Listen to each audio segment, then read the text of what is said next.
Hello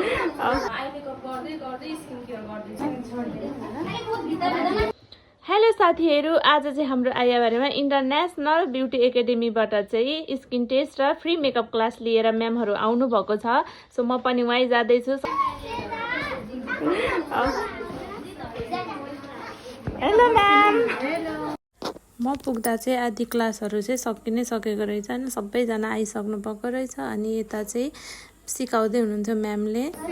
time चाहिन्छ, त्यही भएर चाहिँ हामीले आई मेकअप गर्दै स्किन केयर गर्दैछौँ है। यता चाहिँ स्किन टेस्ट हुँदै थियो, यहाँ चाहिँ भाउजूले स्किन टेस्ट गर्दै हुनुहुन्छ। म चाहिँ यता आफ्नै तालमा भिडियो बनाउँदै हिँड्दै थिएँ। अनि यता चाहिँ म्यामले एकदमै राम्ररी बनाइदिइसक्नु भएको थियो। सेल्फ मेकअप चाहिँ खासमा आफ्नो फेसमा गर्नुपर्ने, तर यहाँ चाहिँ एकअर्कालाई गरिदिँदै हुनुहुन्छ। अब हामी चाहिँ कहाँबाट आएको भन्दाखेरि थोरै छोटो परिचय दिन चाहन्छु। हामी चाहिँ इन्टरनेसनल ब्युटिसियन एकाडेमी। हाम्रो म्यामलाई कतिजनाले टिकटकमा हेर्नुहुन्छ, एकचोटि हात उठाइदिनुहोस् न। के भनेर चिन्नुहुन्छ उहाँलाई चिन्दाखेरि?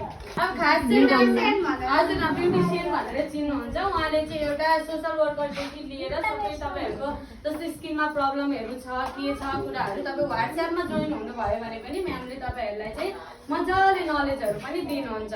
हो, हामी भनेको चाहिँ कस्तो हो भने तपाईँहरूलाई सबैले सिक्नुपर्छ भन्ने छैन, तर आफूले लगाएको प्रोडक्टहरू चाहिँ कसरी लगाउनुपर्छ भन्ने जान्ने कुराको अधिकार त तपाईँहरूलाई छ नि त।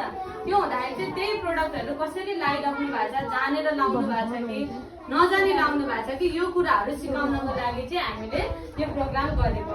सो गाइस, भिडियो चाहिँ मैले यतिमै इन्ड गरेँ किनभने मेरो काम परेर चाहिँ म आइहाल्नु पर्यो होइन। मैले फुल टाइम चाहिँ दिन सकिनँ। म्यामले एकदमै मजाले बुझाउँदै हुनुहुन्थ्यो, एकदमै फ्रेन्डली हुनुहुन्छ क्या म्यामहरू, फेरि मजाले बुझाउने सिकाउने त्यस्तो हुनुहुन्छ होइन। सो कस्तो लाग्यो हेरेर कमेन्ट गरिदिनु होला। By by.